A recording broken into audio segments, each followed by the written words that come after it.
Veer Narmad south Gujarat university TYBA sem 5 regular and ATKT માટે છે. Economics paper 12 એના આપણે MCQ જોઈએ. પ્રશ્ન 1, આર્થિક વિકાસ એટલે શું? એનો જવાબ છે વાસ્તવિક રાષ્ટ્રીય આવકમાં વધારો એટલે કે આર્થિક વિકાસ.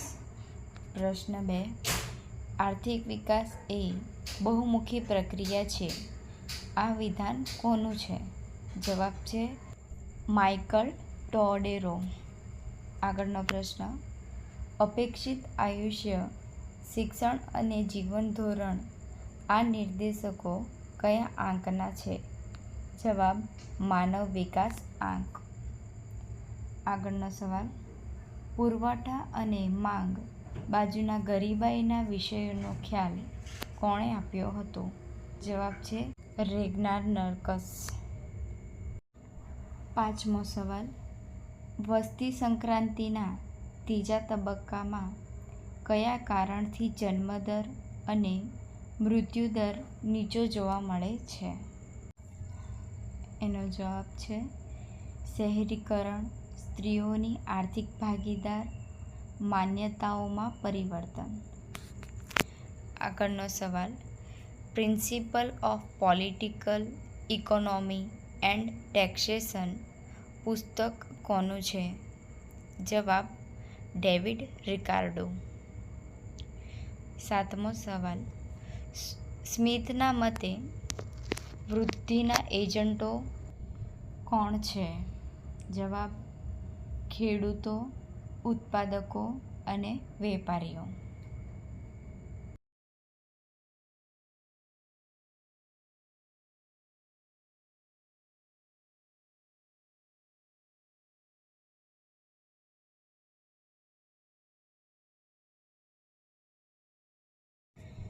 આઠમો સવાલ, ઉત્પાદનના વિવિધ ક્ષેત્રો માટે તૈયાર કરવામાં આવેલા મોડલને શું કહેવામાં આવે છે?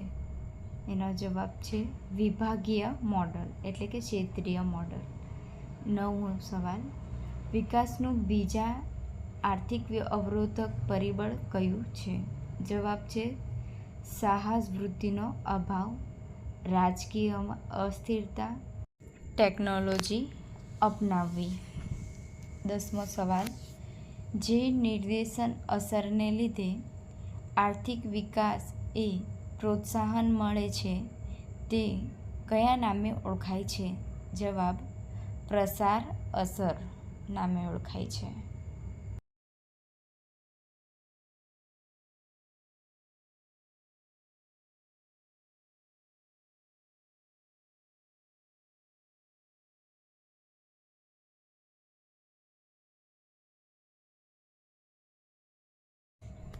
અગિયારમો સવાલ, કુદરતી સાધનનો ઉપયોગ સંદર્ભે કયા અર્થશાસ્ત્રીએ વિષયક સમજાવ્યું છે?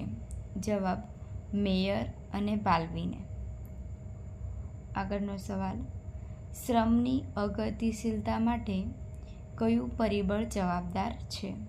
જવાબ સામાજિક રિવાજો, પ્રજાની ગરીબાઈ, માહિતીનો અભાવ. આગળનો સવાલ,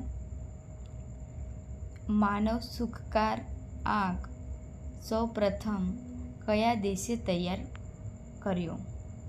જવાબ છે ભૂતાન. 14મો સવાલ, નીચેનામાંથી કઈ બાબત આર્થિક વિકાસને લાગુ પડે છે?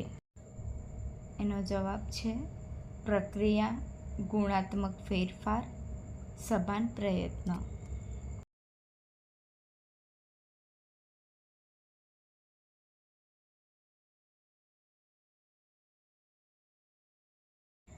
15મો સવાલ, આર્થિક વૃદ્ધિ શબ્દ પ્રયોગ કયા રાષ્ટ્રના સંદર્ભમાં વપરાય છે? જવાબ વિકસિત રાષ્ટ્રના સંદર્ભમાં વપરાય છે. આગળનો સવાલ, માનવ સુખકારી આંક સૌપ્રથમ કયા દેશે તૈયાર કર્યો?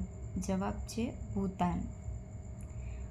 17મો સવાલ, આર્થિક વિકાસ વિના આર્થિક વૃદ્ધિ શક્ય છે? જવાબ હા, શક્ય છે. 18મો સવાલ, કોના મતે આર્થિક પ્રવૃત્તિને પ્રોત્સાહિત કે નિવૃત્તેજિત કરવા સરકારની ભૂમિકા મહત્વની હોય છે? જવાબ લેવિસના મતે.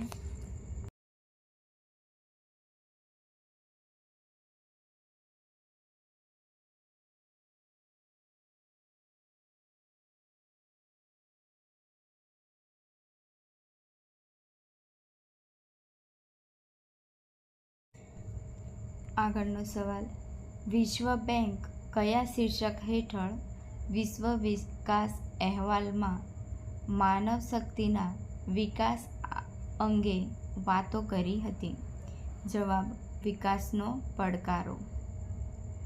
20મો સવાલ, કોલ અને હૂવરે કયો સિદ્ધાંત આપ્યો હતો? જવાબ વસ્તી સંક્રાંતિનો સિદ્ધાંત આપ્યો હતો.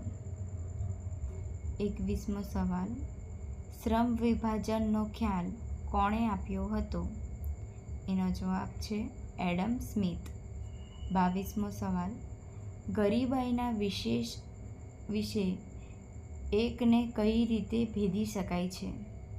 જવાબ મૂડીનો પુરવઠામાં વધારો, માંગમાં વધારો, શ્રમની ગુણવત્તામાં વધારો.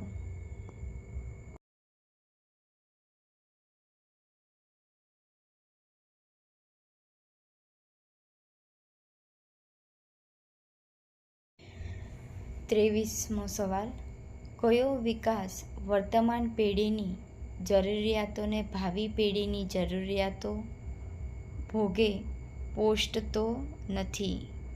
જવાબ ટકાઉ વિકાસ. 24મો સવાલ, કયા અર્થશાસ્ત્રી નિધિ અને મધ્ય આવકવાળા દેશોને વિશ્વ અર્થતંત્રની ઝૂંપડપટ્ટીઓ તરીકે ઓળખાવે છે? જવાબ કેન ક્રોસ. આગળનો સવાલ, નીચેનામાંથી કોને દિશાસૂચક માર્ગદર્શન અને નિયંત્રણની જરૂર પડતી નથી? જવાબ આર્થિક વૃદ્ધિ. આગળનો સવાલ, કોના માટે આર્થિક વિકાસનો અર્થ માથાદીઠ ઉત્પાદનમાં વધારો એમ થાય છે? એનો જવાબ છે Arthur Lewis.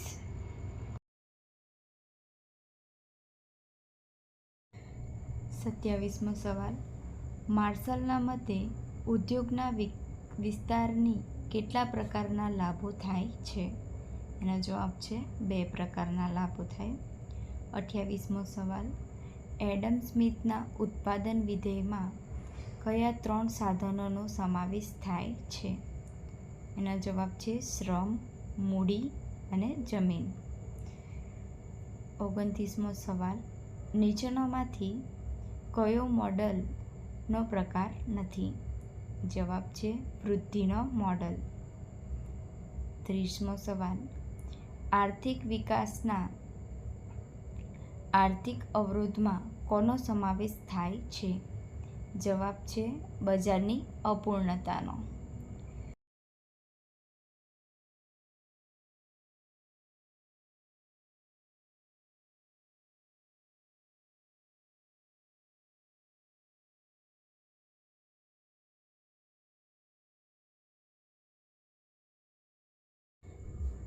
Thanks for watching video. Like and subscribe.